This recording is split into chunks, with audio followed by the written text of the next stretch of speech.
Dimanche 13 janvier, mesdames et messieurs, bonjour. Ravi de vous retrouver sur les antennes de OCFM en direct de Cotonou et de Urban FM en synchronisation depuis Parakou. Merci d'avoir choisi notre compagnie. Voici le premier numéro de votre émission sociopolitique dominicale, cas suitable pour le compte de la Nouvelle.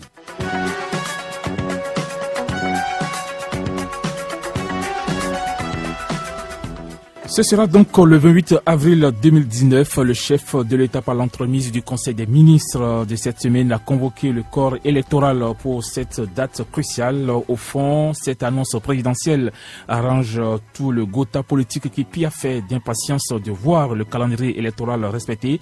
Toutes les chapelles politiques affûtent déjà leurs âmes, mais dans ce dernier sprint, chaque jour porte son lot de surprises. C'est le cas du mouvement des élites engagées pour l'émancipation du Bénin, Mouel Bénin, qui a décidé d'aborder cette législative en solo sans recourir donc aux deux blocs politiques formés autour du chef de l'État, le président Patrice Talon, à savoir l'Union progressiste et le Parti républicain.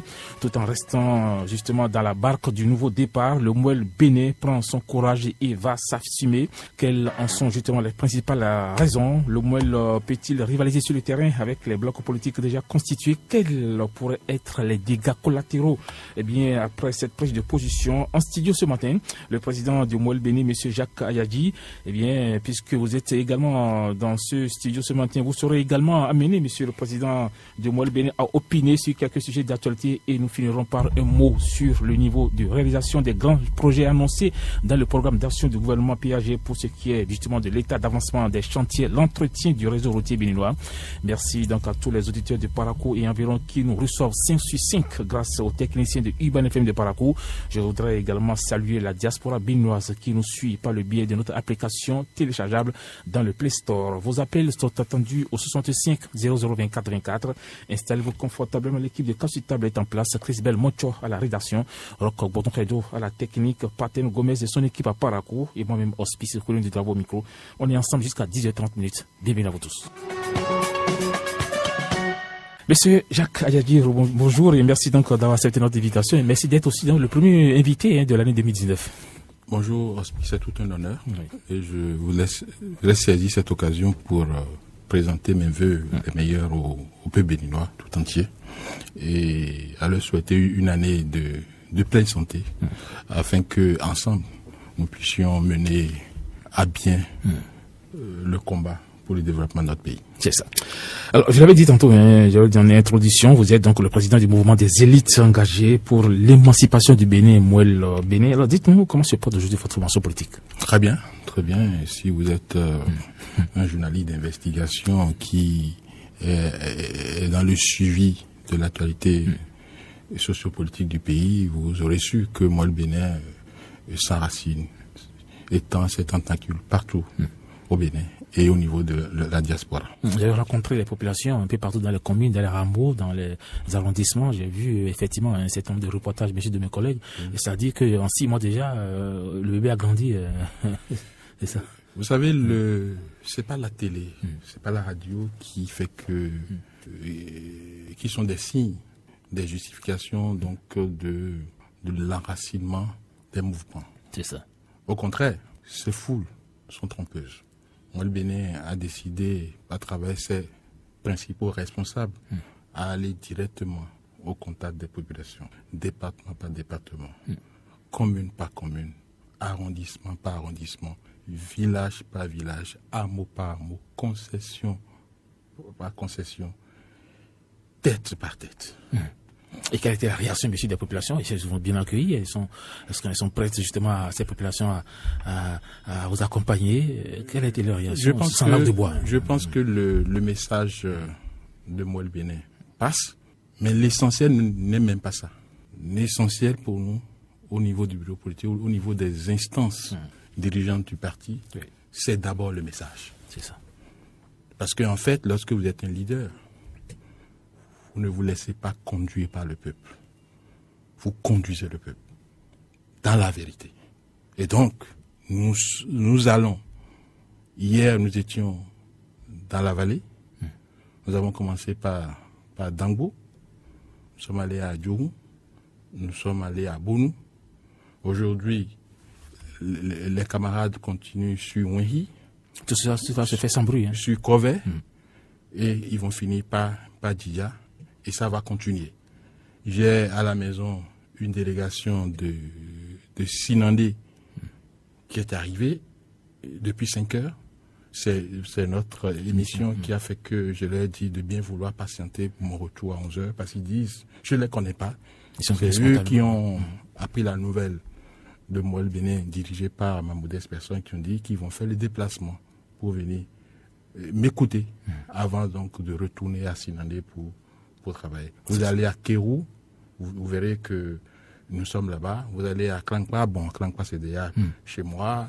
Le roi d'Aklankpa m'a fait l'honneur avec sa cour de venir me rendre visite à la maison pour dire, nous sommes venus, nous ne voulons pas rester dans notre palais là-bas pour te montrer que nous sommes avec Moël Bénin. Donc ils sont venus me le préciser à la maison la dernière fois. Je vais me rendre à Klankpa en retour. Donc c'est un mouvement qui est en train donc de prendre tout le pays entier. Donc Moël Bénin, c'est pas seulement les collines, le zoo, comme le disent certains dictateurs. Pas du tout. Si c'était les collines et les zoos, donc on n'aurait pas pu, le 28 décembre dernier, nous conformer à la nouvelle charte. C'est ça. Alors justement, on connaît désormais donc la date des législatives prochaine, c'est le 28 avril prochain. Alors toutes les chapelles politiques affûtent déjà donc leurs armes. Hein. Votre formation politique, qui n'a que 6 mois, je l'avais dit tantôt, hein, a décidé donc d'aborder les élections législatives donc en solo, sans recourir donc aux 2 blocs politiques qui est soutenu par le président de la République, le président Baptiste Talon. Alors qu'est-ce qui s'est passé réellement, M. Jacques Ayadji? Ce n'est pas exactement ce que nous avons dit. Ah, d'accord. Nous avons dit que, pour le moment, Moël Bénin n'est pas... Eh bien, puisque vous êtes également dans ce studio ce matin, vous serez également amené, Monsieur le Président de Moël Bénin, à opiner sur quelques sujets d'actualité et nous finirons par un mot sur le niveau de réalisation des grands projets annoncés dans le programme d'action du gouvernement PAG pour ce qui est justement de l'état d'avancement des chantiers, l'entretien du réseau routier béninois. Merci donc à tous les auditeurs de Parakou et environ qui nous reçoivent 5 sur 5 grâce aux techniciens de Urban FM de Parakou. Je voudrais également saluer la diaspora béninoise qui nous suit par le biais de notre application téléchargeable dans le Play Store. Vos appels sont attendus au 65 00 24 24. Installez-vous confortablement. L'équipe de Casse-Table est en place. Chrisbel Mocho à la rédaction, Rock Boton à la technique, Paten Gomez et son équipe à Parakou et moi-même Hospice Colline du Travaux au micro. On est ensemble jusqu'à 10h30. Bienvenue à vous tous. Monsieur Jacques Ayadji, bonjour et merci donc d'avoir accepté notre invitation et merci d'être aussi donc le premier invité de l'année 2019. Bonjour, c'est tout un honneur. Oui. Et je vous laisse saisir cette occasion pour présenter mes vœux les meilleurs au peuple béninois tout entier et à leur souhaiter une année de pleine santé afin que ensemble nous puissions mener à bien le combat pour le développement de notre pays. C'est ça. Alors, je l'avais dit tantôt, j'avais dit en introduction, vous êtes donc le président du mouvement des élites engagées pour l'émancipation du Bénin, Moël Bénin. Alors, dites-nous comment se porte aujourd'hui votre formation politique? Très bien, très bien. Si vous êtes un journaliste d'investigation qui est dans le suivi de l'actualité sociopolitique du pays, vous aurez su que Moël Bénin s'enracine, étend ses tentacules partout au Bénin et au niveau de la diaspora. J'ai rencontré les populations un peu partout dans les communes, dans les hameaux, dans les arrondissements. J'ai vu effectivement un certain nombre de reportages, monsieur, de mes collègues. Et ça dit qu'en 6 mois déjà, le bébé a grandi. C'est ça. Vous savez, c'est pas la télé, c'est pas la radio qui fait que, qui sont des signes, des justifications donc de l'enracinement des mouvements. C'est ça. Au contraire, ces foules sont trompeuses. Moël Bénin a décidé, à travers ses principaux responsables, à aller directement au contact des populations, département par département, commune par commune, arrondissement par arrondissement, village par village, hameau par hameau, concession par concession, tête par tête. Et quelle était la réaction, monsieur, des populations? Elles sont bien accueillies? Est-ce qu'elles sont prêtes justement à ces populations à vous accompagner? Quelle a été leur réaction? Je pense que le message de Moël Bénin passe, mais l'essentiel n'est même pas ça. L'essentiel pour nous, au niveau du bureau politique, au niveau des instances dirigeantes du parti, c'est d'abord le message. C'est ça. Parce qu'en fait, lorsque vous êtes un leader, vous ne vous laissez pas conduire par le peuple. Vous conduisez le peuple dans la vérité. Et donc, nous allons. Hier, nous étions dans la vallée. Nous avons commencé par Dangbo. Nous sommes allés à Djourou. Nous sommes allés à Bonou. Aujourd'hui, les camarades continuent sur Wenhi. Tout ça se fait sans bruit. Hein. Sur Kové. Et ils vont finir par Djidja. Et ça va continuer. J'ai à la maison une délégation de Sinandé qui est arrivée depuis 5 heures. C'est notre émission qui a fait que je leur ai dit de bien vouloir patienter pour mon retour à 11 heures parce qu'ils disent, je ne les connais pas. C'est eux qui ont appris la nouvelle de Moël Bénin dirigé par ma modeste personne qui ont dit qu'ils vont faire le déplacement pour venir m'écouter avant donc de retourner à Sinandé pour travailler. Vous allez à Kérou, vous verrez que nous sommes là-bas. Vous allez à Klankpa, Klankpa c'est déjà chez moi. Le roi d'Aklankpa m'a fait l'honneur avec sa cour de venir me rendre visite à la maison pour dire, nous sommes venus, nous ne voulons pas rester dans notre palais là-bas pour te montrer que nous sommes avec Moël Bénin. Donc ils sont venus me le préciser à la maison la dernière fois. Je vais me rendre à Klankpa en retour. Donc c'est un mouvement qui est en train donc de prendre tout le pays entier. Donc Moël Bénin, c'est pas seulement les collines de Zou, comme le disent certains indicateurs. Pas du tout. Si c'était les collines de Zou, donc on n'aurait pas pu, le 28 décembre dernier, nous conformer à la nouvelle charte. C'est ça. Alors justement, on connaît désormais donc la date des législatives prochaine, c'est le 28 avril prochain. Alors toutes les chapelles politiques affûtent déjà donc leurs armes. Hein. Votre formation politique, qui n'a que 6 mois, je l'avais dit tantôt, hein, a décidé donc d'aborder les élections législatives donc en solo, sans recourir donc aux 2 blocs politiques qui est soutenu par le président de la République, le président Patrice Talon. Alors qu'est-ce qui s'est passé réellement, M. Jacques Kayadji? Ce n'est pas exactement ce que nous avons dit. Ah, d'accord. Nous avons dit que, pour le moment, Moël Bénin n'est pas dans un bloc. Parce que nous avons suivi le chef de l'État à l'occasion de sa prestation de serment à Porte-Nouveau, le 6 avril 2016. Et vous allez me permettre de vous lire, in extenso, une partie de son discours. D'accord, allez-y. Il dit, en ce sens ceci, je m'en voudrais ici de ne pas souligner avec force que l'enracinement démocratique de notre pays est largement tributaire du système partisan qui est le nôtre et des valeurs qu'ensemble nous envisageons de promouvoir. Il n'est pas alors sans intérêt de s'inquiéter du rôle de l'argent dans la compétition politique et le vote des électeurs. Il nous faut de toute urgence prendre la mesure du péril collectif. Il parle bien de péril collectif auquel nous sommes exposés. En termes clairs, si l'État démocratique que nous aspirons à construire passe par des élections libres et transparentes tenues à bonne date, le vote du citoyen en tant que moyen d'expression de son adhésion à l'idée démocratique doit être débarrassé de toute considération financière ou rétributive ici et maintenant. Ici et maintenant, j'appelle à notre conscience citoyenne et davantage de civisme pour faire cesser le règne de l'argent en politique. Ça, c'est signé Patrice Talon le 6 avril 2016. C'est ça. Alors, moi, j'étais à Porte-Nouveau. C'était déjà ma conviction. Mais j'ai dit chiche. Et comme on pourrait le dire dans notre enfant, il dit demi. Il dit, nous avons maintenant, on a le bon. On a un leader, le premier des nôtres, qui dit, bon, notre mal, le poison qui empêche tout développement du pays, eh bien, il va contribuer à y mettre fin. Et j'ai été beaucoup plus rassuré quand le président Patrice Talon s'est ravisite sur les chantiers, parce qu'il était allé sur le chantier sur l'épi de Siafatou. Oui. Et à la fin, les populations étaient déjà prêtes pour recevoir ce qu'ils ont l'habitude de recevoir. Et qu'est-ce que le président leur a dit? Je ne vous donnerai pas de l'argent, parce que si je me comporte comme ça, je vous insulterai.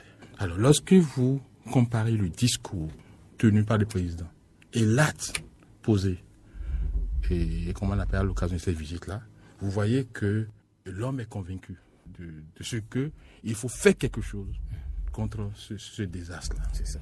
Alors là, nous, on observe autour des blocs qui sont autour du chef de l'État, on n'a pas encore identifié un bloc qui prend à bras le corps ce volet de l'ambition, de la vision du président Patrice Talon pour le pays.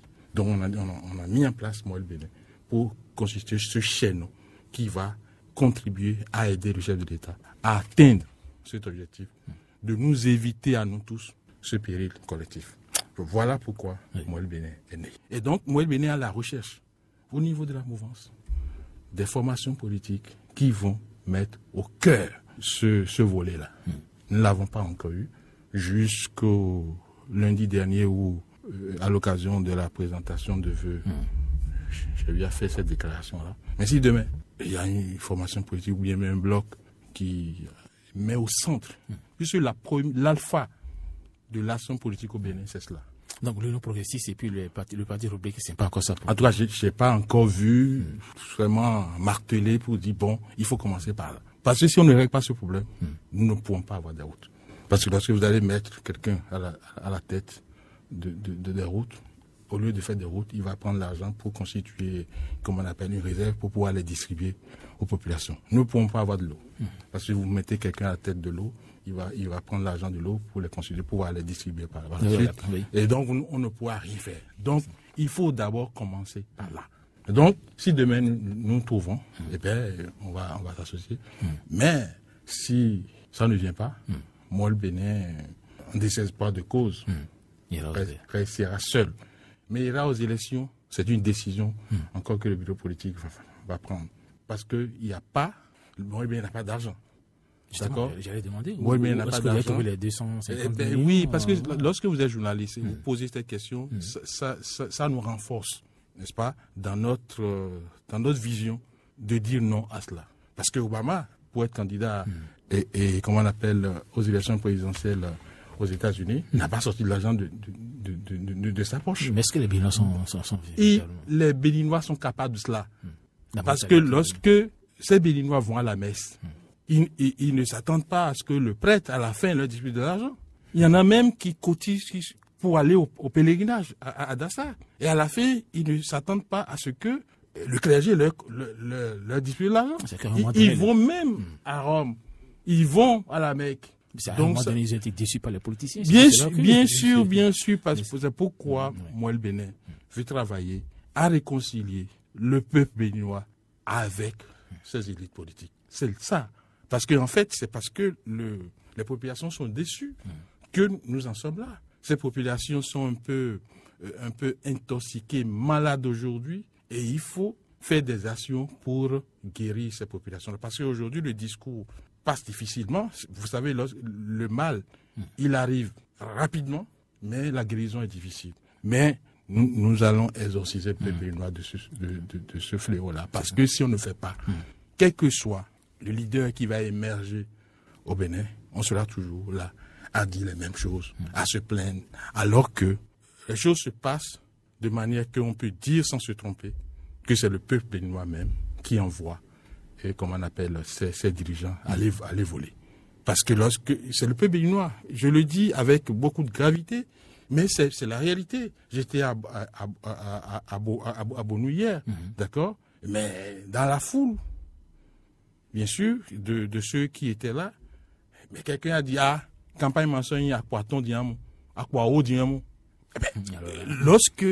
Mais moi, ça ne me décourage pas, parce qu'il faut prendre cette personne-là et lui parler, pour dire, mais si nous, on passe tous les 4 ans, te donner 10 000, même 20 000, même 30 000, même 5 000, même 1 million, tu ne peux pas t'affranchir avec cela. Parce que si l'argent de la corruption électorale, l'argent de l'achat des consciences devrait amener les gens à se réaliser, nous n'en serons plus là. Parce que cet argent de la corruption électorale, nous en avons eu à gogo sur les 10 ans.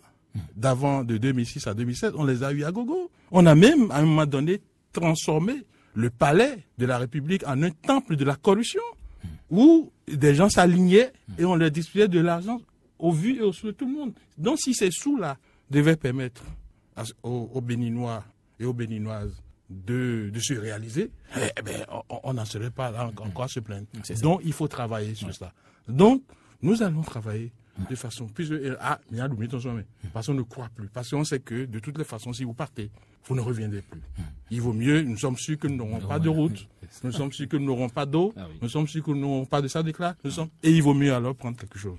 Alors c'est pourquoi moi, le Bénin veut, dans la vérité, travailler pour la patrie. C'est pourquoi notre devise, c'est vérité, travail, patrie. C'est ça.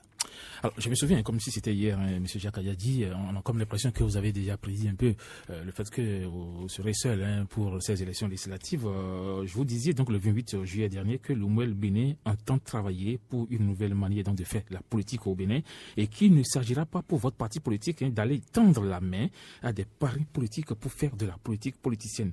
On a comme l'impression que vous n'êtes pas de vue d'accord donc, avec ceux qui composent, comme je l'avais dit tantôt, l'Union progressiste. C'est parce qu'il y a tellement de députés, ceux-là, qui ont certainement des dossiers sales. C'est pour ça que vous êtes retiré un peu pour... en tout cas, moi, le Bénin n'aura pas pour méthodologie ou bien méthode de travail sur le terrain de médier sur les autres. C'est ça. Moi, le Bénin va s'employer, n'est-ce pas, à expliquer au peuple béninois sa vision des choses. Donc, je ne voudrais pas aller sur ce terrain-là. Et donc, nous, voilà ce que nous voulons faire. Nous voulons travailler, avec le peuple béninois, dans la vérité. Donc, sans hypocrisie. Parce que ça fait le deuxième mal de notre pays. L'hypocrisie collective. Lorsque je vais sortir de cette émission-là, tous ceux qui vont m'appeler vont m'applaudir. Pour dire que tout ce que tu as dit, c'était du parfait. Sans te dire là où ça n'a pas marché. Pour que, à la prochaine occasion, tu puisses t'améliorer. Alors que vous avez besoin de ça. Moi, j'ai besoin, et encore plus, le chef de l'État a besoin qu'on lui dise la vérité. Parce que il n'y a pas d'homme qui soit infaillible. Tout à fait. Et on peut se tromper de bonne foi. Et donc la loyauté, pour moi, c'est par rapport à une hiérarchie, de lui dire quand même ce que je pense d'une position. Lui dire, c'est pas venir à la radio, c'est pas venir à la télé. Lui dire quand même, et il peut, si c'était dans une erreur de bonne foi, il peut dire, il va changer. Et je vous assure que la pratique que de ma position j'ai eue avec le chef de l'État, c'est quelqu'un qui écoute beaucoup. Et c'est le courant dessus donc de ce et il écoute beaucoup, surtout ceux qui ne sont pas d'accord. Ah oui. Ceux qui ne sont pas d'accord. Lorsque vous êtes en train d'étudier un dossier et qu'il est là avec vous et qu'il voit quelqu'un qui n'est pas d'accord, c'est à lui plutôt qui donne la parole pour que cette personne puisse expliquer les raisons pour lesquelles elle n'est pas d'accord. Donc, je demande aux Béninois de laisser un peu l'hypocrisie. Parce que c'est l'hypocrisie qui nous tue. Boni Yayi a été le président que nous savons, avec le résultat que vous savez, mais il n'a pas été cela sans une forte dose d'hypocrisie des Béninois. Et c'est le second mal que moi, le Bénin, veut contribuer à régler. Je l'ai dit tantôt, est-ce que le chef d'État est au courant, bien sûr, donc, du fait que le Mouel est en train d'aller aux élections en solo? Est-ce qu'il est au courant? Est-ce que vous avez envoyé une information par rapport à ça? D'abord, est-ce que, avec la réponse que je vous ai donnée tout à l'heure, pour dire que la décision de Mouel Bénin d'aller aux élections solo et tout, est tributaire de ce que, qu'on ne trouve pas de partenaire. Donc, pourquoi vous êtes péremptoire en disant ça? Oui, parce que aujourd'hui, on parle de l'Union progressiste et puis le parti républicain, c'est ce que tout le monde dit. Oui. Même au niveau donc des autres partis comme le PRD, l'UDBN et puis la DUD de Valentin Désiré, ça fait 6 blocs autour du chef de l'État. Oui. Est-ce que ça ne fait pas un peu désordre? Bon, désordre par rapport à quoi? Désordre par rapport à la charte? Par rapport à la charte et par rapport au terrain aussi. Le terrain aussi, est-ce que les voix ne sont pas imitées? Si par rapport à la charte, vous vous trompez. Parce que la charte des partis politiques au Bénin, la nouvelle, a posé la condition pour être parti politique. La charte ne parle pas de bloc, la charte parle de parti politique. Il faut, au lieu de 10 membres fondateurs par département, comme l'ancienne charte, il faut un minimum de 15 par département. Donc si un groupe politique arrive à introduire un dossier de ce type, on ne peut pas dire qu'au sens de la loi, il est en train de faire du désordre. Maintenant, l'émiettement. Non, c'est une compétition. Chacun va sur le marché de l'électorat et donc avec sa vision, arrive à fédérer les gens ou pas. Donc nous avons pris l'engagement dans la vérité, de travailler pour le peuple béninois. C'est vrai, aucun député ne pourra voir sa liste validée s'il obtient au moins 10% des suffrages au plan national. Est-ce que vous y travaillez dans ce sens-là? Ça encore, vous ne citez pas la loi. Vous ne citez pas. Je ne suis pas député, mais quand même, je suis un citoyen, donc j'ai pu quand même jeter un coup d'œil sur la nouvelle charte. C'est pas obligatoire. C'est pas obligatoire, mais il faut mettre quand même beaucoup plus la chance de son côté pour il faut se battre. Il faut se battre. Pour avoir tout au moins les 10%. Pour avoir les 10%. D'accord? Il faut se battre. Pour être parmi les 4 premiers. C'est ça surtout. Il faut se battre pour que, en tout état de cause, vous soyez parmi les 4 premiers pour être éligible à la répartition des sièges. Donc moi, je préfère que nous parlions des 4 premiers que de parler de 10%. Parce que les 10%, ce n'est pas une fin en soi. Et quand vous voyez un peu ce qui se passe aujourd'hui, vous êtes sûr d'être parmi les 4 premiers? Bien sûr, pourquoi pas. Parce que nous savons que la vérité est de notre côté. Alors, quel sera le discours de campagne dans les tout prochains jours, M. Jacques Adiaye? Parce que on sait que c'est le 1er avril prochain. Donc, déjà, le 14, c'est le début de campagne. Déjà, la pré-campagne a démarré, parce qu'on voit déjà ce qui se passe sur les terrains. Moi, je vois comment je suis habillé. Tout à fait. Je regrette que. Heureusement que. Il n'y a pas la c'est Maître Youssoufou, un peu indisposé, n'a pas mis sa caméra. À l'extérieur, les gens transforment. C'est ça. La transformation, ça crée des milliers d'emplois. Vous et moi, nous sommes habillés. Eh bien, cet habillement que nous avons là, ça ne crée aucun emploi à nos compatriotes. Ça a mis des milliers de jeunes en situation d'emploi. Ça paye des salaires à des milliers de jeunes ailleurs. Donc, si nous arrivons à gagner le combat de l'énergie, et le gouvernement actuel est à pied d'œuvre, pour que le Bénin puisse avoir une certaine autonomie en énergie, eh bien, il faut pouvoir, au Bénin, installer des usines pour transformer en produit fini notre coton sur place. C'est ça. Je sais que le président qui est là a cette ambition-là. Mais on ne peut pas se mettre à mettre ces usines-là tant qu'on n'a pas maîtrisé l'énergie. C'est ça. Allons dans les collines. Non, oui, allez-y. Vous allez me donner le temps. Allez-y. Allons dans les collines, par exemple, pour voir l'acajou que nous avons à gogo, que nous prenons, que nous donnons aux Indiens, qu'ils envoient chez eux. Et puis après, ça nous revient cher. Il faut transformer ça ici. Et quand on va le faire là-bas, c'est des milliers de jeunes que nous allons sortir de la précarité, que nous allons sortir du sous-emploi. Si nous allons à commencer et autres, où les gens produisent énormément de la tomate. Et cette tomate-là, à des moments donnés, ça pourrit et on jette. Mais quelques mois après, vous cherchez l'unité de tomate et puis vous l'achetez à prix d'or. On installe une usine de transformation de tomates pour pouvoir la conserver, à commencer aujourd'hui. C'est des milliers de jeunes. Nos bois, avec leur qualité, recherchée partout dans le monde, eh bien, la manière dont nous les vendons, ça ne crée pas. On ne peut pas laisser nos braves paysans se mettre sous le soleil, produire, pour que ce soit plutôt des jeunes d'autres pays qui viennent prendre ces matières premières, les transformer pour venir nous les revendre après. Donc, pour arriver à ce que nous ne consommons que ce que nous produisons et que nous ne produisons que ce que nous consommons, eh bien, il faut premièrement gagner le combat d'énergie. C'est ça. Et après, industrialiser notre pays. Parce que l'industrialisation n'est pas possible sans la victoire sur l'autonomisation énergétique. Lorsque vous allez acheter du poulet au Brésil, que vous faites voyager ce poulet-là sur les océans pendant des jours, et que nous le mettons dans notre plat et nous le consommons, eh bien, c'est aux Brésiliens, c'est les jeunes Brésiliens que nous mettons au travail. Il faut produire ici. C'est le combat des moellons. Ensuite, nous estimons que l'Assemblée nationale, telle que constituée, n'est pas représentative du peuple béninois. Ah oui. N'est pas représentative. Parce que la typologie du Bénin n'est pas que géographique. Il faut que toutes les couches de la population béninoise puissent se retrouver à l'Assemblée nationale. Il faut que nous ayons des handicapés à l'Assemblée nationale. Il faut que les vaudouisants soient à l'Assemblée nationale. Il faut que les paysans soient à l'Assemblée nationale. Il faut que les communs. Il faut mettre en place une équipe pour nous sortir la typologie du pays béninois, pour que nous puissions calquer la composition de l'Assemblée nationale sur la base de cette typologie-là. Là, lorsque, quel que soit le dossier qui viendra à l'Assemblée nationale, il y aura des sachants, puisque nous sommes habitués maintenant à ce mot-là, des sachants de ce dossier-là, qui sera là pour éclairer les autres.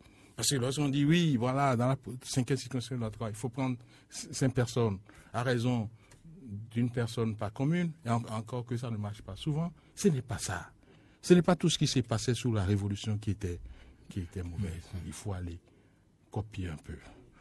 Nous estimons également que le mode de scrutin au niveau des élections législatives ne permet pas au peuple béninois d'envoyer à l'Assemblée nationale qui il veut.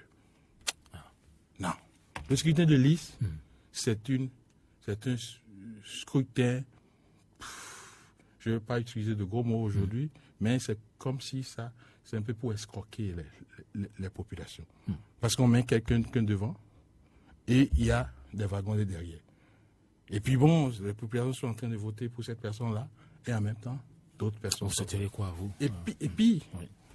Vous allez voir certaines circonscriptions où, dans une commune, on met ceux pour qui eux veulent voter là, on le met en deuxième position. Et on met à la tête de liste quelqu'un d'une autre commune. Celui qui est tête de liste est rejeté par les populations de sa commune. Personne ne vote pour lui. Il vient chercher les suffrages. Le deuxième qui est sur la liste, ou qui a eu presque 100%, n'est-ce pas, des suffrages de sa commune, eh bien, on fait le décompte. La liste là n'a qu'un député, et c'est celui qui n'a rien eu dans sa commune qui est député, au détriment de celui qui a eu, donc, qui a été légitimé par, comment on appelle, par les populations. Donc, il faut que, si nous sommes élus, et que le peuple béninois nous donne la majorité qu'il faut, si nous avons au moins 42 députés, nous allons quand même travailler à ce que, eh bien, nous changeons le mode de scrutin pour passer au scrutin uninominal à 2 tours. Là, vous êtes personnellement candidat et les populations en votant savent pour qui elles votent. Autre chose, c'est que nous estimons que notre pays est tellement pauvre qu'il n'est pas normal que le président de la République ait un programme à lui seul.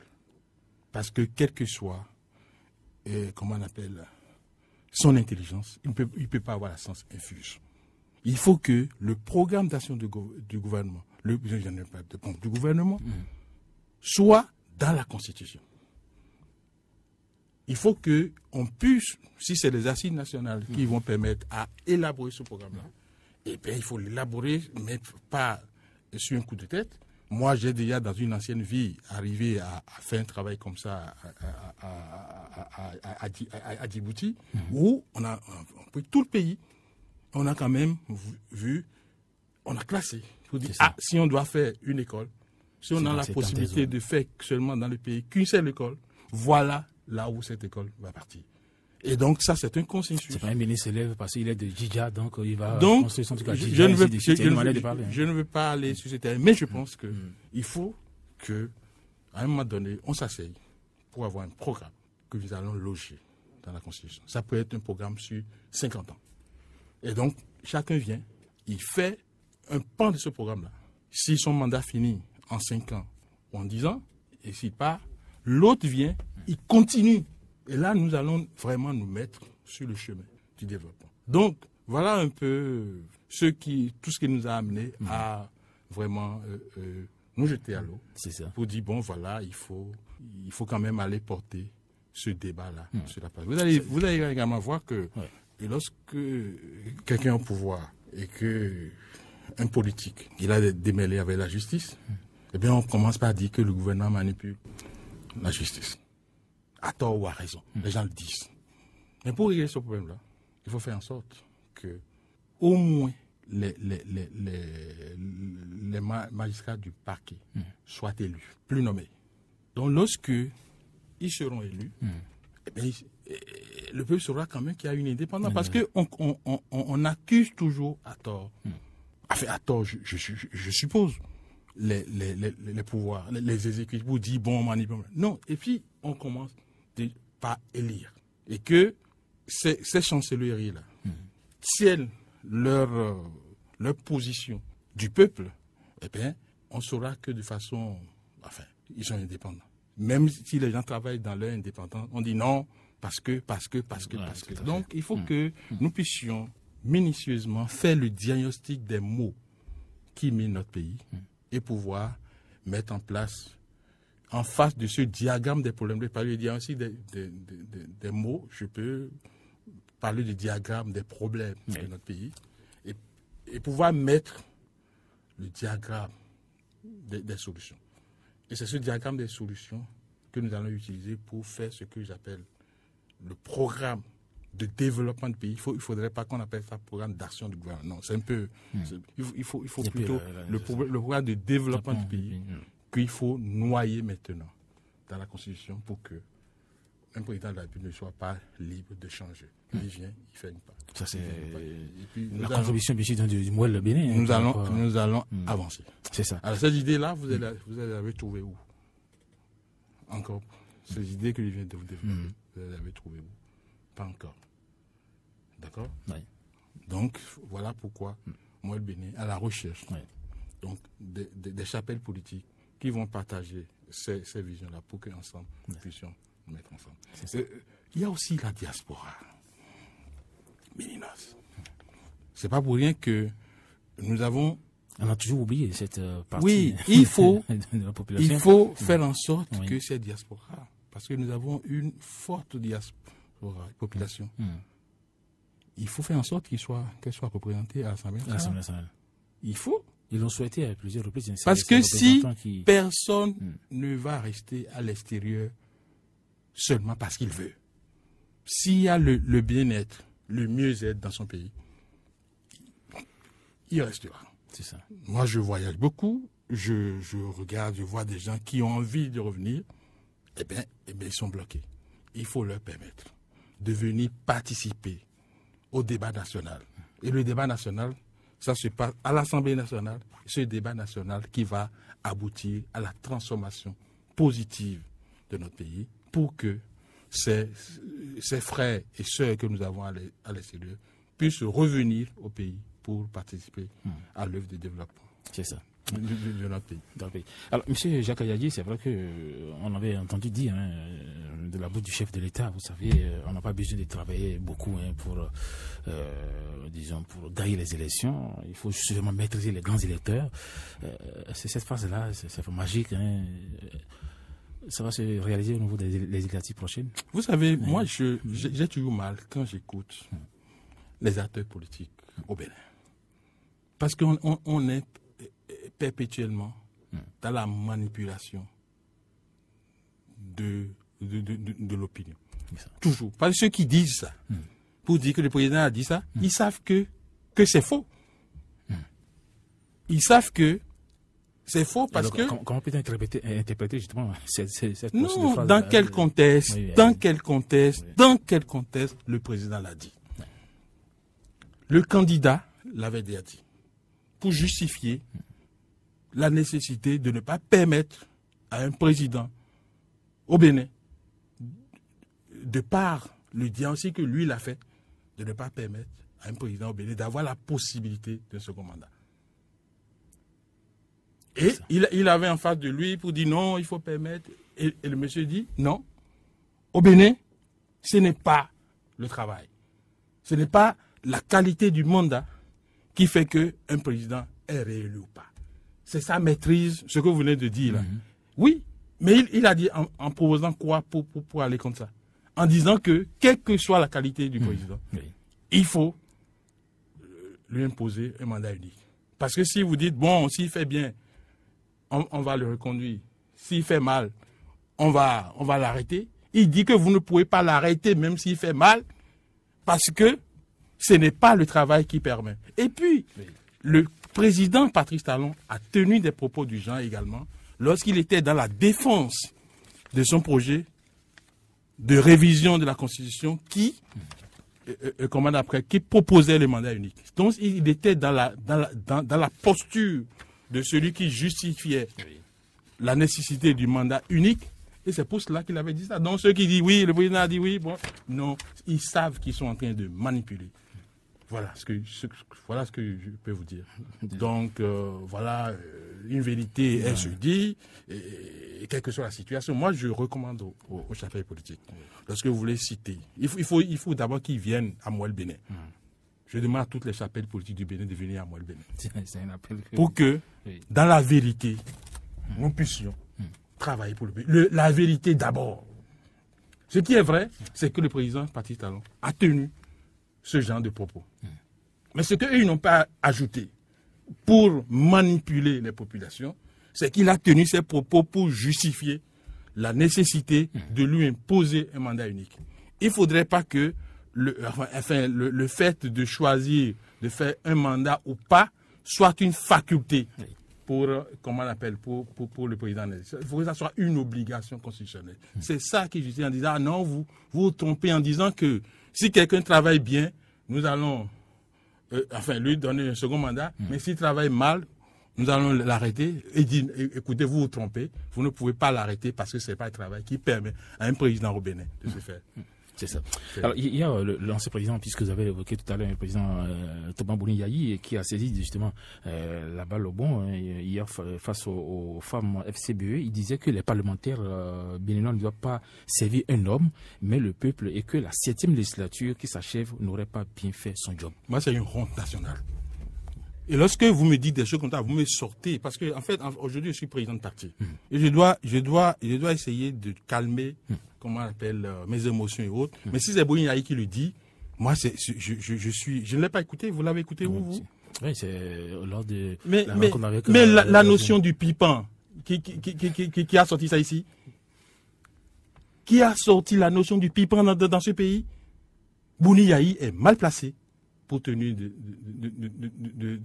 de ces propos-là. Parce que il faut qu'ils cherchent là. D'abord, je dis au peuple béninois, mais les noms savent, non sont d'auto-noir. Je ne sais pas si vous comprenez ce que je dis là. Lorsque mes savent, voici ça fait votre problème. Monsieur Boni Yayi a déjà fait ses 10 ans. Et il a fait ce qu'il a pu. Et il a, de mon point de vue, et je l'ai exprimé tout le temps où j'étais resté dans ma posture, il a méthodiquement, secteur par secteur, déstructuré ce pays. Et il a même dit qu'il va rendre ce pays ingouvernable. Vous vous rappelez de ça? Tout à fait. Lorsque quelqu'un prête serment ou bien s'engage, après avoir fait tout ce qu'il a fait là, pour dire « je vais rendre ce pays ingouvernable », si on a des difficultés aujourd'hui dans le pays, des difficultés dues aux réformes, parce que bon, lorsque la chose est déjà dans la situation que vous savez là, nous bloquons nos verres, Vous savez ça? Lorsque vous êtes malade et qu'on doit vous opérer, si on ne vous anesthésie pas, l'opération sera dure. Lorsque vous êtes un enfant, on est obligé de vous faire une injection. On ne va pas vous anesthésier pour faire l'injection. L'injection va vous faire mal, mais après vous aurez la guérison. C'est Boni Yayi qui a posé des actes pour rendre ce pays ingouvernable, comme il a dit, mais ce pays est gouverné aujourd'hui. Mais, comment on appelle, c'est difficile. Parce qu'il y a des réformes. Nous, ils ont 10 ans pour réparer ça. C'est quand même difficile. Donc moi, je ne sais pas quel mot, mais je sors de moi-même quand Boni Yayi dit qu'il ne faut pas que l'Assemblée nationale serve un homme. Mais c'est tout. Il avait voulu que tout le peuple le serve lui. Il dit ouais. Vous avez oublié cette allégorie du Nyewé? L'eau Nyewé.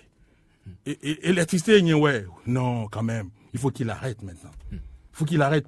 Et c'est parce que nous sommes dans l'hypocrisie. Nous sommes dans l'hypocrisie ambiante dans le pays. Que des gens comme ça reprennent encore la parole dans notre pays. Dans les pays qui se respectent. Lorsque vous avez été ce que vous avez été là, vous allez dans la poubelle de l'histoire.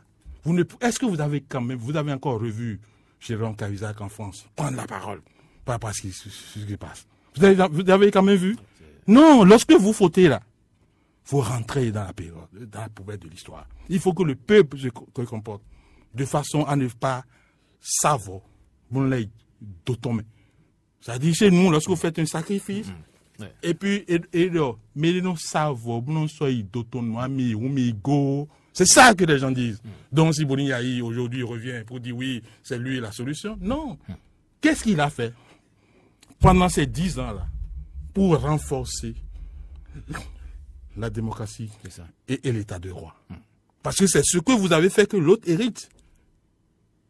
Aujourd'hui, on dit oui, on a posé tel acte, mais qu'est-ce que, en tant que président de la République, il avait fait pour que le président Patrice Talon soit incapable de faire certaines choses qu'il fait aujourd'hui et qui ne lui plaisent pas? Pas du tout. Pas du tout. Donc, nous sommes mieux placés pour parler de cette gouvernance de Boni Yayi là. On est bien placés. Donc, dites-lui que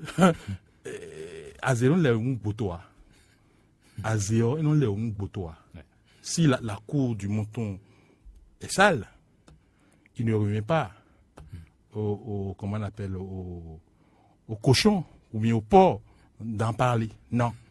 Je suis désolé. Je ne dis pas que aujourd'hui c'est le président est Jésus-Christ, il est Dieu, tout ce qu'il fait est bon et tout. Non. Est-ce qu'il faut également blâmer le député Christian Roebler? Vous savez, suivi cette déclaration fracassante sur les réseaux sociaux, beaucoup ont réagi par rapport à ça. Il parlait bien sûr des 400 millions de la part du président Talon au nom du PRD lors des législatives de 2015. Quelle a été votre réaction quand vous avez appris ça? Moi, j'ai été choqué d'entendre ça.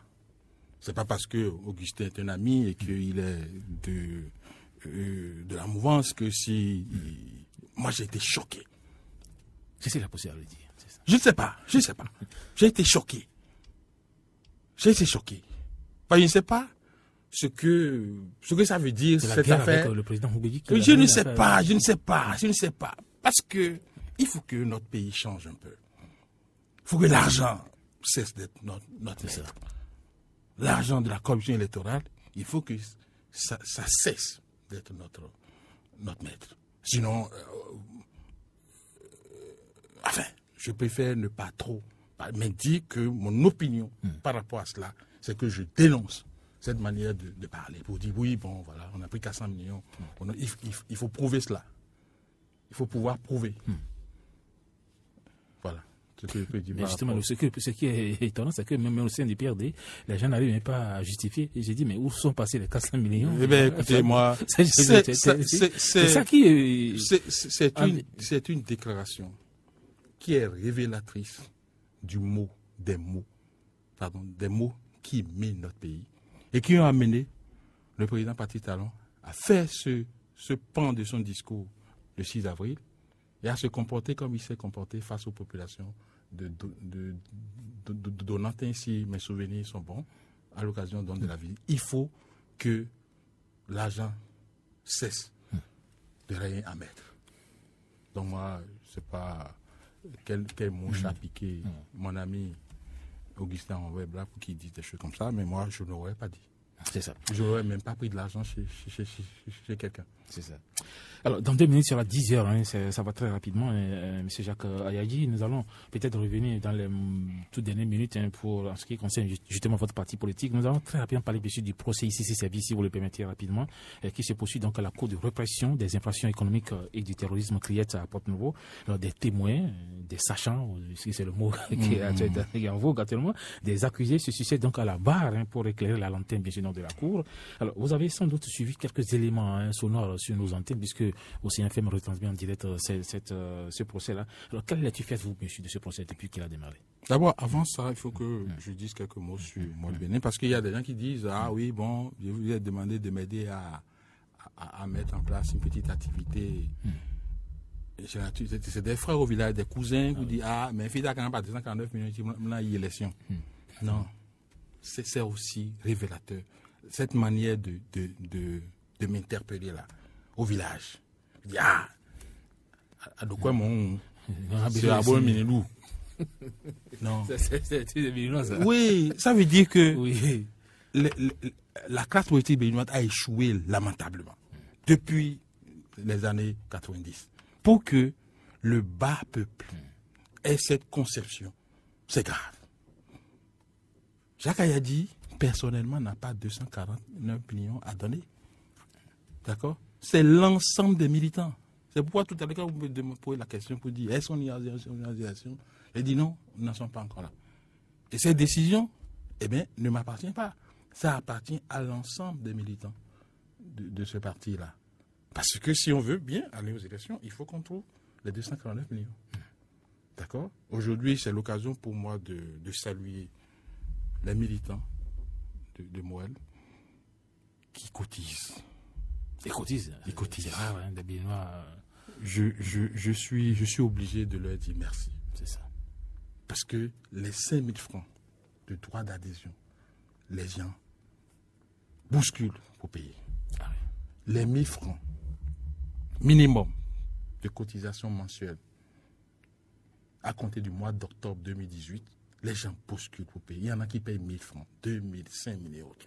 Je voudrais les remercier pour dire que pour leur rendre cet hommage-là, nous allons publier sur les réseaux sociaux la liste des militants qui sont déjà à jour de leur cotisation. Et cette liste-là sera actualisée régulièrement sur notre plateforme Facebook. Pour dire que si Moël Bénin veut avoir une liste aux élections, eh bien, les militants vont mettre les mains à la poche. Les sympathisants vont mettre les mains à la poche. Des gens peuvent nous faire des dons. Nous avons déjà ouvert un compte bancaire que nous allons rendre public dans les jours qui viennent pour permettre à ceux qui partagent nos idées, nous aider pour que nous puissions. Aujourd'hui, la Sénat annonce à peu près, ou bien le COSTEPI annonce à peu près 5 millions d'électeurs. Et une liste pour être valable, pour résister, je suis obligé de revenir sur votre accession, 10%, ça fait 500 000 voix. Si 500 000 personnes sont convaincues que Moël Bénin est la solution, prenez 500 000 fois 1000 francs pour voir ce que ça donne. Ça fait déjà 500 millions. Et ça dépasse largement. C'est 1000 francs seulement, pas personne. Donc, et c'est une caution, les 249 millions. Oui, c'est une caution. C'est une caution. Ça veut dire que si vous êtes une liste crédible et que vous déployez ces 249 millions pour être candidat, dès que vous avez un certain résultat, eh bien, ces 249 millions vous sont restitués. Donc, Jacques Ayadi n'a pas 249 millions à déposer, mais Jacques Ayadi compte sur le militantisme des membres de Moël Bénin. Jacques Ayadi et ses éléments comptent sur la pertinence de leurs idées pour le pays. Jacques Ayadi sait que dès que les populations vont être mises au courant suffisamment de la vision de Moël Bénin, eh bien, ces populations vont contribuer à ce que nous constituons cette caution-là pour la remettre. À défaut, nous n'irons pas dans un bloc dans les conditions actuelles. C'est ça. Parce qu'en fait, notre force aujourd'hui, c'est quoi? C'est que nous avons déjà gagné. Parce que la victoire pour nous, ce n'est pas forcément avoir un siège à l'Assemblée nationale. La victoire pour nous, c'est de commencer par lancer le débat. C'est ça. Le débat sur le péril collectif. J'ai eu, comment on appelle, un frère ce matin avec moi qui m'a posé une question et je l'ai engueulé. Il m'a dit, faut faire une élection. Je lui ai donné la réponse. Et le 10%, ouais, il dormait. J'ai dit, mais toi, ne viens pas ici pour me décourager. Je l'ai engueulé et il s'est calmé. Parce qu'il faut avoir la volonté. Il faut avoir la foi. Et avec ça, on peut faire beaucoup de choses.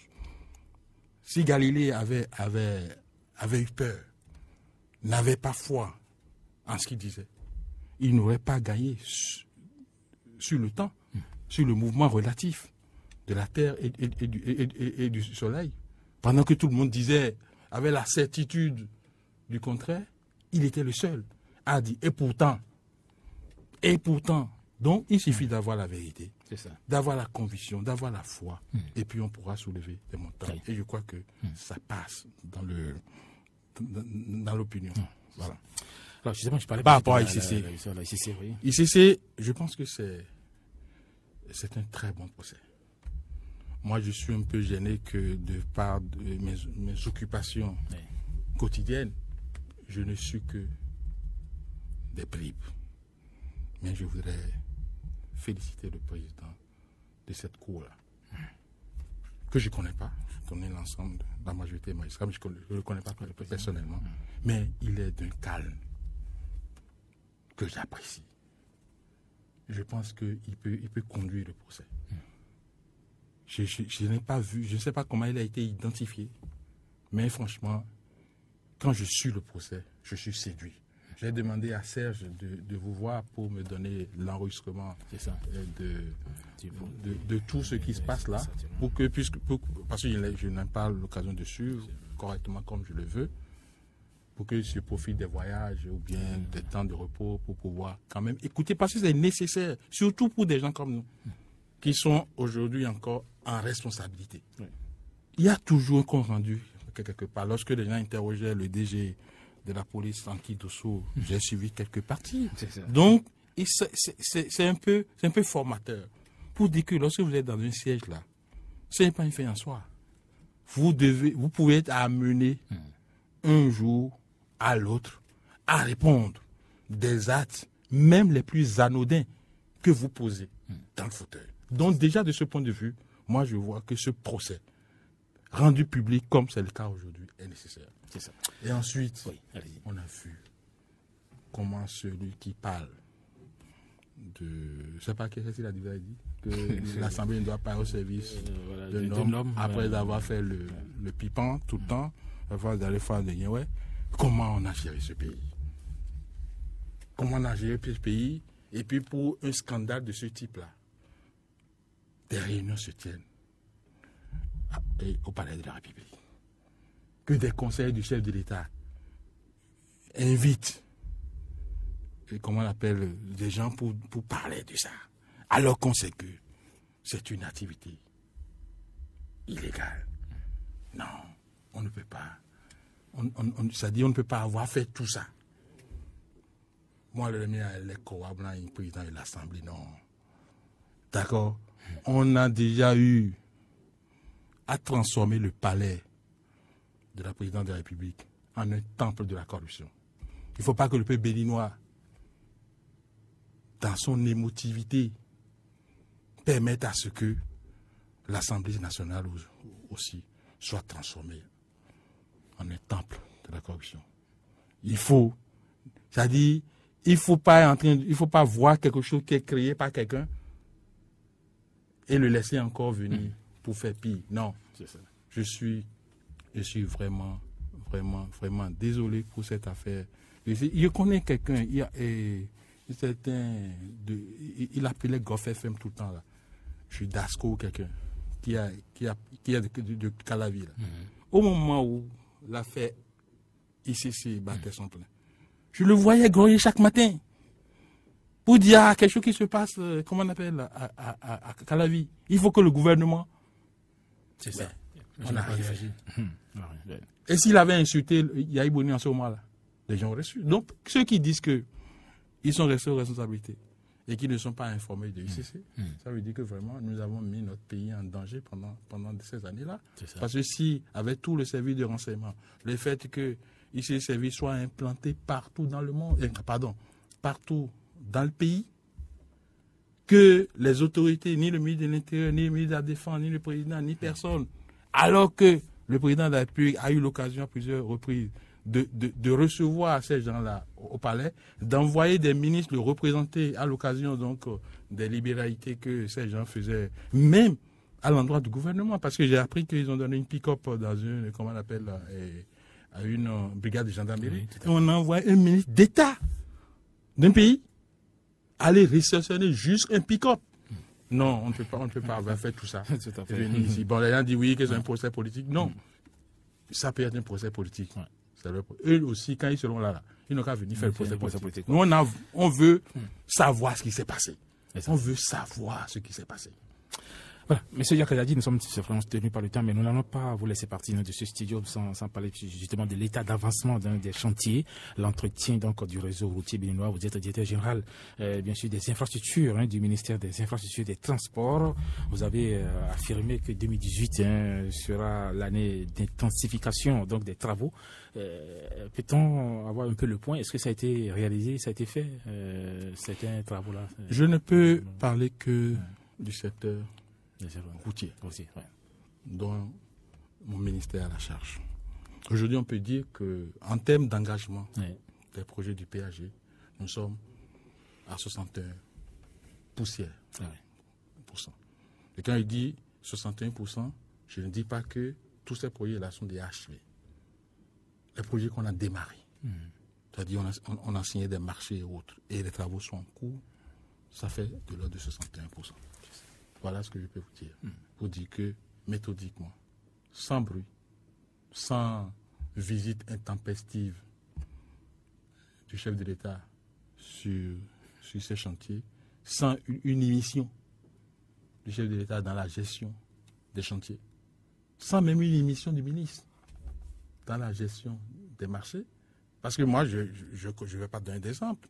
Dans une ancienne vie, lorsque vous prenez une décision en tant que directeur général des travaux publics à l'époque, vous pouvez être réprimandé, même si c'est une bonne décision.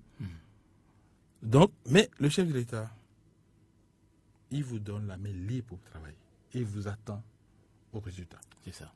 Il vous attend au résultat. Je crois que c'est comme ça que nous travaillons méthodiquement. Et nous sommes en train de réaliser le programme d'action de gouvernement. Vous confirmez que le pont de Ouamé sera livré en avril 2019? Oui, ça me permet de même répondre à... Oui, il y a cette polémique qui enfle. Une polémique là. Il y a qui a réalisé justement le... Oui, il y a tellement de choses qui se disent par rapport au pont de Ouamé. Oui, bon, parce que vous savez, ces travaux-là, on les a démarrés il y a environ 11 mois. 11 mois, je ne sais pas qui était au pouvoir. Je ne sais pas si Boni Yayi était encore au pouvoir il y a 11 mois. Et le financement, la première partie, c'est en décembre 2016. Oui. D'accord? En décembre 2016, je ne sais pas qui était au pouvoir en décembre 2016. Et puis, il y a eu des problèmes où on a recherché d'autres financements complémentaires au niveau de la BOAD et autres. C'est venu après. C'est ça. Donc, le 28 décembre dernier, j'ai décidé d'ouvrir le pont parce qu'il est complètement achevé. Maintenant, il ne restait que les voies d'accès au pont. Je me suis rendu compte que les piétons et les deux roues peuvent commencer par emprunter cet ouvrage-là. J'ai dit, mais nous sommes en fin d'année.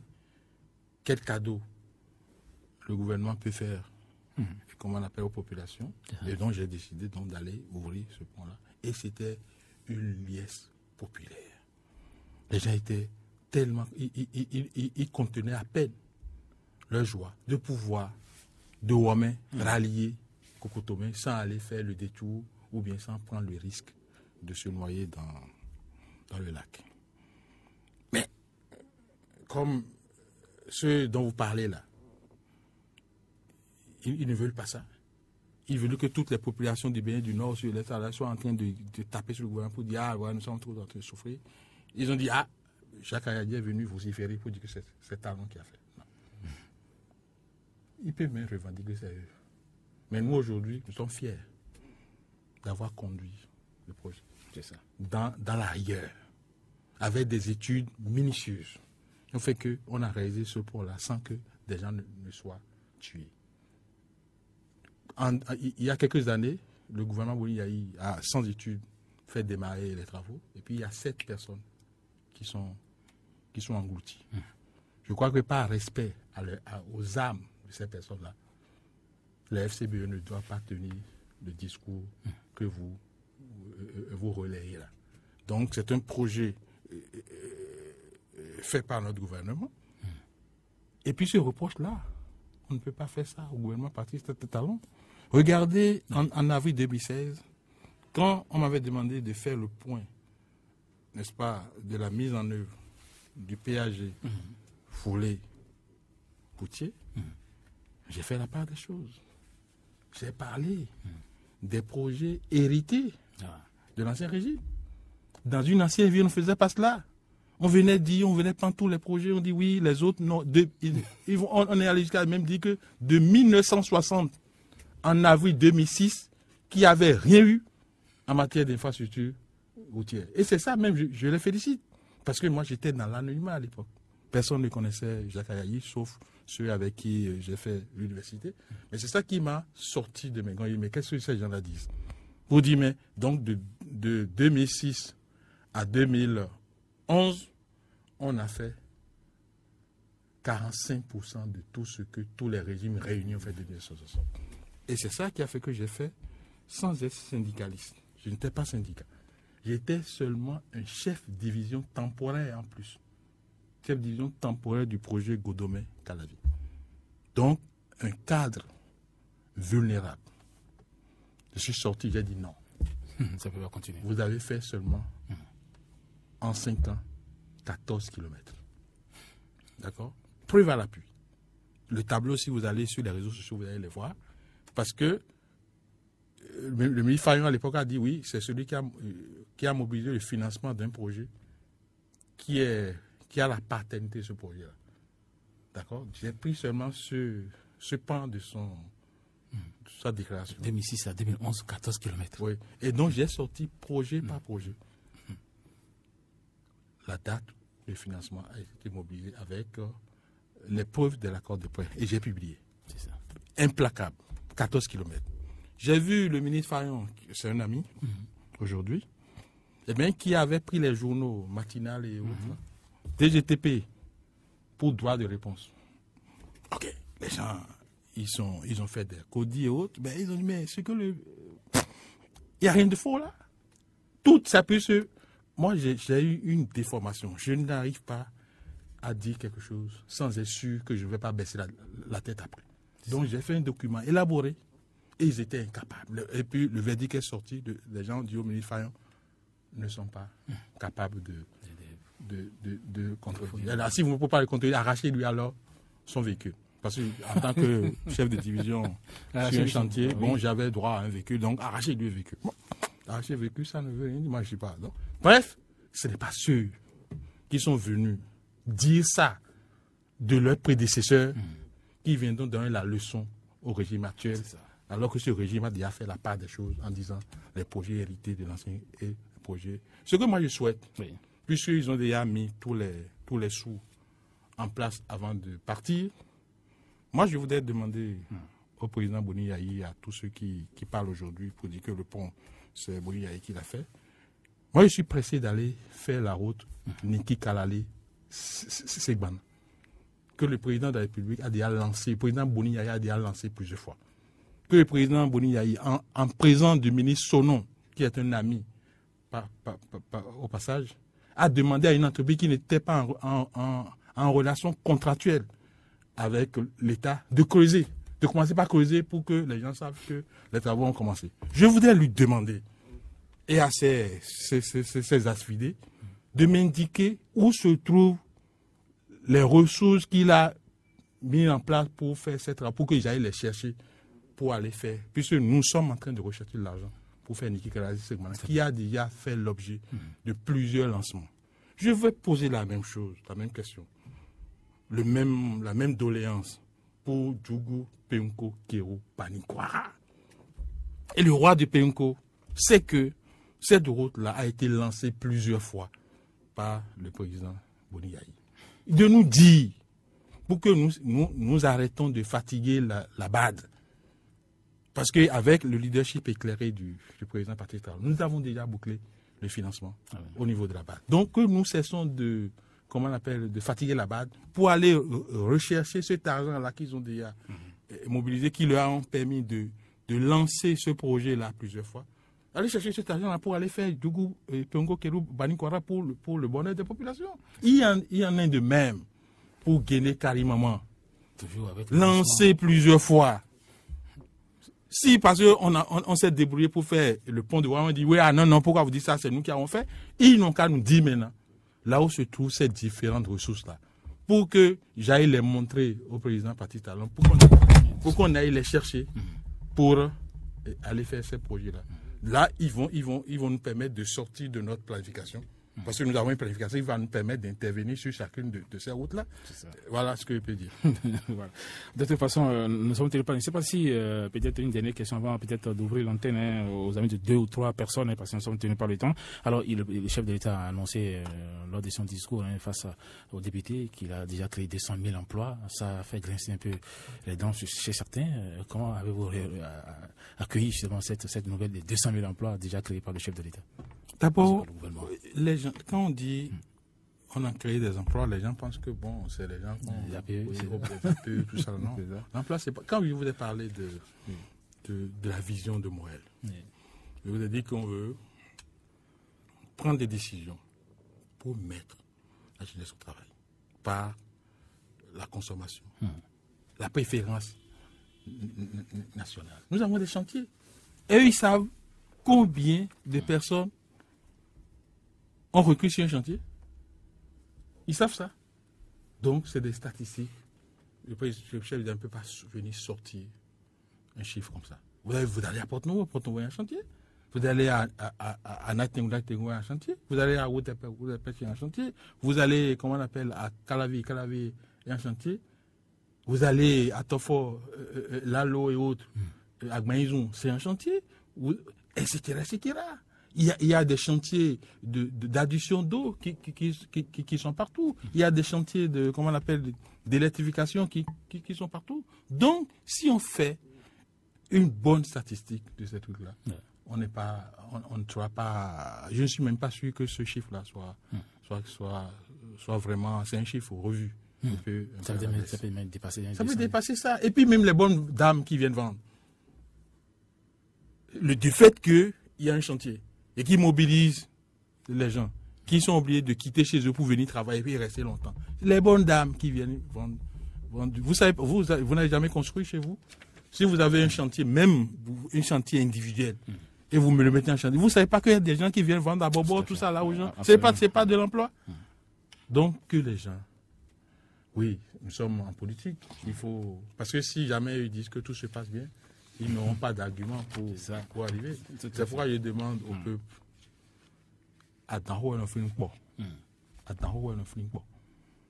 Et on sait bon, soit il toto noir. D'accord. Voilà, le 65 0024 24 pour intervenir donc dans cette émission. Mais je vais très rapidement peut-être vous poser une dernière question. Apparemment, il y a un auditeur qui est déjà mis. Auditeur en ligne, bonjour. Oui, bonjour, monsieur Hospice. Bonjour, à qui avez-vous l'honneur? C'est monsieur Antoine. Ah, monsieur Antoine Adoukono. Comment allez-vous? Bonjour, monsieur. Ça va très bien. D'accord, merci. Bonjour, monsieur Jacques Ayadi. Bonjour, monsieur Adoukono. Oui, bon, je vous ai suivi avec beaucoup d'attention parce que depuis hier que j'ai appris tout cela, je suis vite câblé. Pour savoir dans quel bloc vous allez vous retrouver. Bon, vous n'êtes dans aucun bloc, c'est un choix. J'ai vu que vous avez beaucoup d'ambition pour le pays. Vous êtes aussi un réformateur. Je crois que ce que moi je veux vous poser, c'est de comprendre que tout ce que vous avez comme idée là, moi le Bénin seul ne peut pas le faire. L'exposé des motifs de la réforme même, c'est le grand regroupement pour pouvoir attaquer les grands problèmes, les grands dossiers dont vous avez parlé, le mode de scrutin, moi-même, le droit de vote.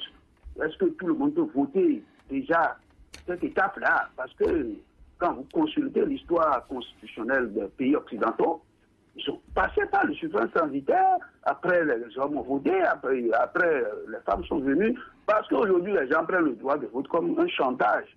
Sinon, Boli, Yahi, se faufile encore, il regroupe les gens, tout ça là, ça n'a pas de sens. Vous savez, lorsque vous prenez l'achat des partis politiques seuls, vous passez à côté et vous restez seul. Mais lorsque vous prenez l'achat des partis politiques, le code électoral et le projet de financement public des partis politiques, vous comprenez que le législateur, dans sa vision, veut que nous soyons dans de grands regroupements. C'est ça le vrai problème.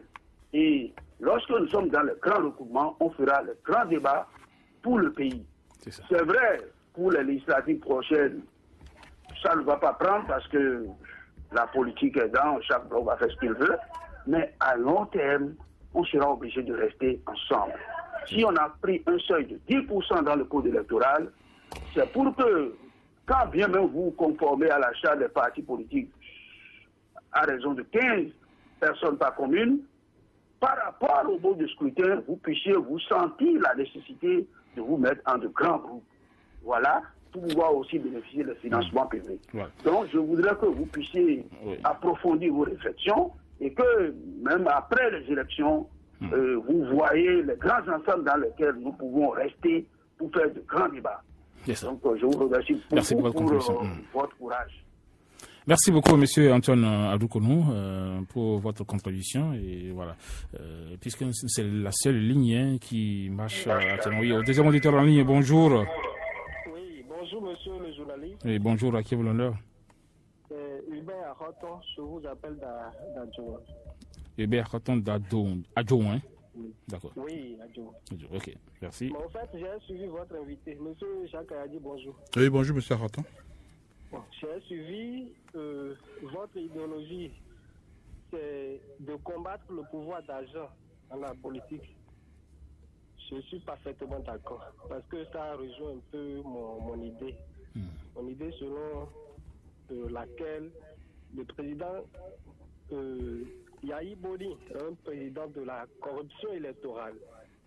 Même chose pour le président Talon aussi, parce que pendant ces élections, on sait un peu ce que le peuple accorde.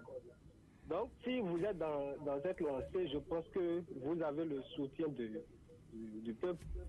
Et nous voulons que l'argent cesse de dicter son mot dans la politique béninoise pour que on aura désormais des élections qui prennent en compte la conviction même de chaque citoyen. Je vous remercie infiniment. Merci beaucoup. Hein. Oui, Monsieur Urbain, donc d'Adjo, merci pour votre contribution. Nous allons prendre également deux ou trois. Alors, troisième auditeur en ligne, bonjour. Bonjour, monsieur Orsis. Oui, bonjour, à qui on l'honneur? C'est Kwazou Médard. Monsieur Médard, Kwazou. Oui, c'est ça. Monsieur Kwazou. Kwazou Médard, ok, d'accord. Je dis bonjour à monsieur Jacques Ayadi. Bonjour. C'est quelqu'un que je suivais depuis et que j'aime très bien. Et je sais que parmi tous ceux qui disent qu'ils sont en train de soutenir le président Patrice Talon, c'est l'homme le plus sincère. Parce que ce n'était pas évident. Il sait de quoi je suis en train de parler. Monsieur Jacques Ayadi. Oui. Qu'est-ce que vous avez fait pour que le président Talon, sinon qu'est-ce que vous avez fait pour être séduit par le président Talon que vous soyez à ses côtés? Parce que c'était pas du tout évident, monsieur Jacques Ayadi. Et tel que vous êtes là en train de travailler à ses côtés, moi je suis sûr que le président Talon a dû décrocher un gros morceau. Je vous en remercie. Par rapport aux travaux, les infrastructures routières, et je voudrais vous poser une question. Est-ce que vous êtes sûr? C'est vrai que actuellement nous sommes en train de travailler pour que le système Talon perdure. Ça va au-delà de 2021, 2026 et autres. Mais comment est-ce que vous pouvez nous rassurer que les travaux qui sont lancés ou les travaux qui sont proposés iront à terme avant la fin du premier quinquennat du président Talon? Répondez-moi sincèrement, voilà. D'accord. Merci beaucoup, M. Médard Kwazou, pour votre intervention. Voilà, nous allons prendre un tout dernier, puisque nous sommes tenus malheureusement par le temps, puisqu'il est 10h, pratiquement 28 minutes dans nos studios. Alors, donc, un dernier auditeur en ligne, bonjour. Monsieur Ossissonou de Travaux, bonjour. Oui, bonjour. À qui vous l'honneur? Barnabé Akpekonou. Oui, M. Barnabé Akpekonou. Comment allez-vous? Je vais super bien, heureuse année. Merci, ma vie réciproque. Monsieur Ayadi, bonjour. Monsieur Barnabé, bonjour. Voilà, je vous remercie pour tout ce que vous avez dit ce matin. Je suis sidéré lorsque vous parlez de la population et la contribution, j'allais dire, de la population si 500 000 personnes allaient cotiser 1000 francs pour aider le Mouel. Je dis c'est une bonne chose. Mais est-ce que vous ne pensez pas que ce peuple, aujourd'hui, est dépassé par les taxes? Ce peuple qui doit vous aider avec les 1000 francs est déjà coincé par plusieurs taxes. Je ne veux pas revenir sur ces différentes taxes, puisque vous maîtrisez plus que moi. Deuxième préoccupation, monsieur Ayadi, les routes, les infrastructures routières. Principalement aujourd'hui, je veux parler de la route Pota, Wedo, en passant par Hedje pour échouer à Kokokodi. Est-ce que le travail que Ebomaf est en train de faire aujourd'hui vous satisfait, monsieur Ayadi? Sincèrement, je veux une réponse. Et pour finir, le Mouel, vous avez parlé de la vérité. Est-ce que vous dites réellement la vérité au président Patrice Talon? Puisque ceux qui ont induit Andriss Boni Yayi en erreur, vous les voyez aujourd'hui, ces mêmes politiciens avec vous. Ceux que vous avez combattus hier, monsieur Ayadi, vous êtes aujourd'hui ensemble. Est-ce que ceux-là ne sont pas d'induire en erreur le président Boni Yayi, ne sont pas en train de l'embobiner? C'est une question à laquelle j'aimerais avoir une réponse. Barnabé à répondre pour le compte de ce dimanche. Je vous rends l'antenne. Merci beaucoup, monsieur Barnabé Agbeponou. Malheureusement, nous ne pouvons plus recevoir les auditeurs qui s'impatientent de l'autre côté de la baie vitrée, puisque nous sommes tenus par le temps. Nous allons vous retrouver dimanche prochain. Alors, monsieur Jacques Yagi, voilà donc les différentes préoccupations des auditeurs. Vous avez noté un peu comment je vous laisse 5 minutes pour répondre à toutes ces préoccupations. Bon, merci. Je voudrais les saluer et leur réitérer mes vœux les meilleurs pour 2019. Pour dire que je suis un peu déçu des questions que j'ai eues, parce que ce n'est pas, il n'y a pas de questions pour me titiller. Bon, c'est des gens qui tout le monde, voilà, comme vous l'avez dit, tout le monde est presque d'accord. Et je veux bien que des gens trouvent des failles dans ce que Mouel Bénin dit, pour permettre à Mouel Bénin de se bonifier. Bon, je n'ai pas eu ça. Peut-être qu'à la prochaine occasion, des gens qui m'ont écouté aujourd'hui, qui n'ont pas eu la chance d'appeler et qui ont des choses à redire par rapport à tout ce que j'ai dit, puissent avoir l'opportunité, n'est-ce pas, de me poser des questions en direct devant le peuple pour qu'on puisse répondre. Je vais répondre dans l'ordre. Il y a M. Adoukonou qui est d'accord avec nous, mais qui, de façon péremptoire, dit que Mouel Bénin ne peut pas rester seul et que, bon, voilà, si on met ensemble la charte et le code, eh bien, on va voir que, bon, on ne peut pas rester seul. Non.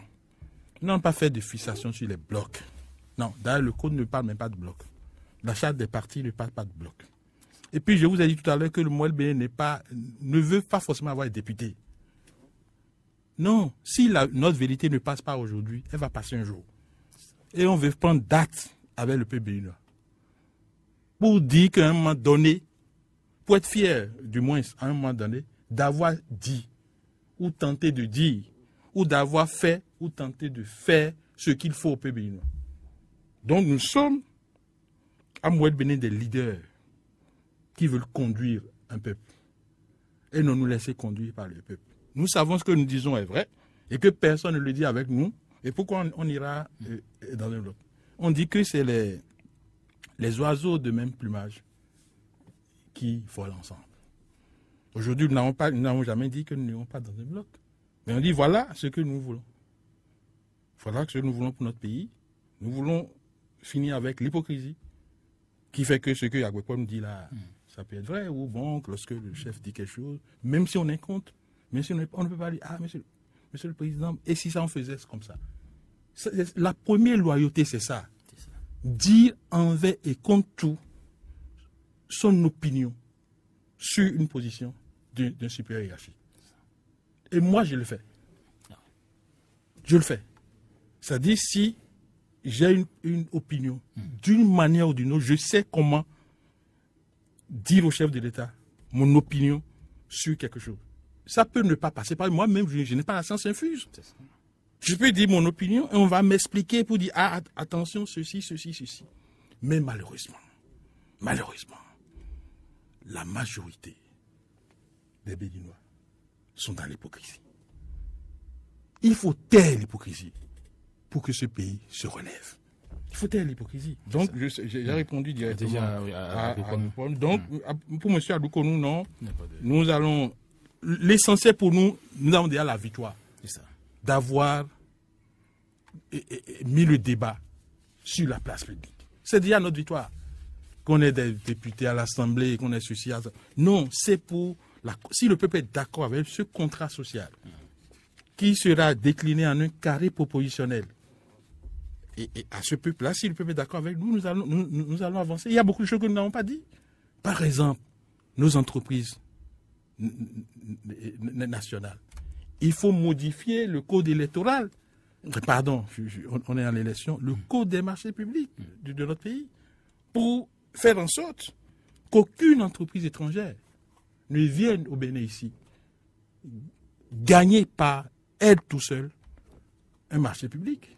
Il faut, dans la loi des marchés publics, dire qu'il faut forcément une association avec un minimum de 40% à l'entreprise béninoise pour qu'il y ait un transfert de technologie, un transfert de compétences comme les Chinois ont eu à le faire au début. Ils étaient comme nous. Et donc, on apprend de ces associations-là. Donc, ce code de marché, si les Béninois nous font confiance et nous envoient à l'Assemblée nationale en majorité, nous allons revoir le code pour que ce que le président Patrice Talon fait déjà aujourd'hui pour, comment on appelle, les bureaux d'études.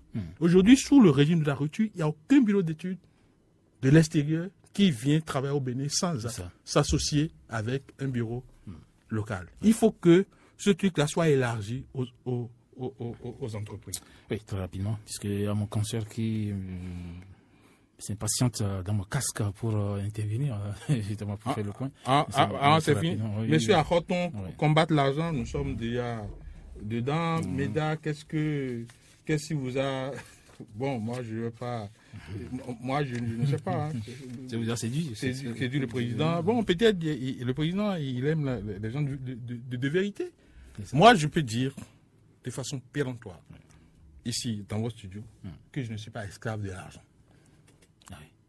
Aucune chapelle politique au Bénin ici, jusqu'à la minute où je vous parle, ne peut dire que Jacques Ayadi a pris position pour moi, pour me défendre, pour défendre ci ou ça, parce qu'il est entrepris par l'argent. Et les FCBE sont mieux placés pour le savoir. Parce que lorsque, au début de la candidature de Patrice Talon, j'ai donné mon point de vue, pour dire que, bon, voilà, pour telle raison, je ne suis pas d'accord. Mais ils ont pensé que c'était vraiment rapide. Il faut appeler Jacques Ayadi, lui donner de l'argent. Ils sont passés par beaucoup de personnes pour m'avoir.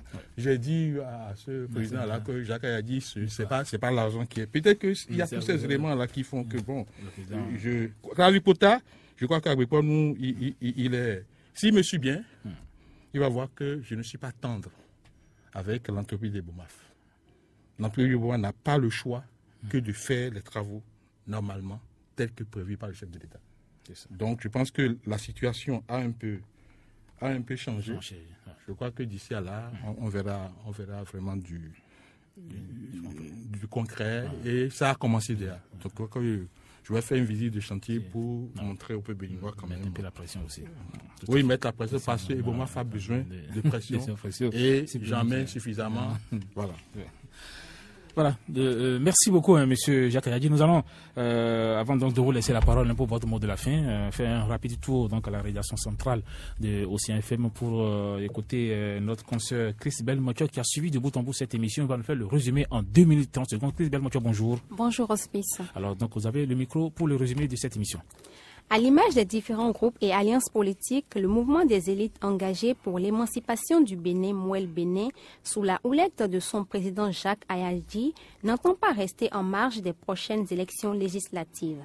Cependant, pour le moment, ils ont choisi compétir sans appartenir aux différents blocs constitués par le chef de l'État. La principale raison évoquée par le pionnier de ce mouvement se résume au discours du chef de l'État lors de sa prestation de serment. À l'en croire, le poison qui gangrène et empêche le développement du pays connaîtra une fin. Il en a fait une conviction personnelle, en témoigne la devise de son mouvement « Vérité, travail, patrie ». Le Mouel veut mettre la population au travail afin qu'elle consomme local et que sa production nationale soit une source de valeur ajoutée. Selon lui, le peuple béninois n'est pas équitablement représenté à l'Assemblée nationale. Il a donné à titre illustratif les personnes handicapées et les animistes.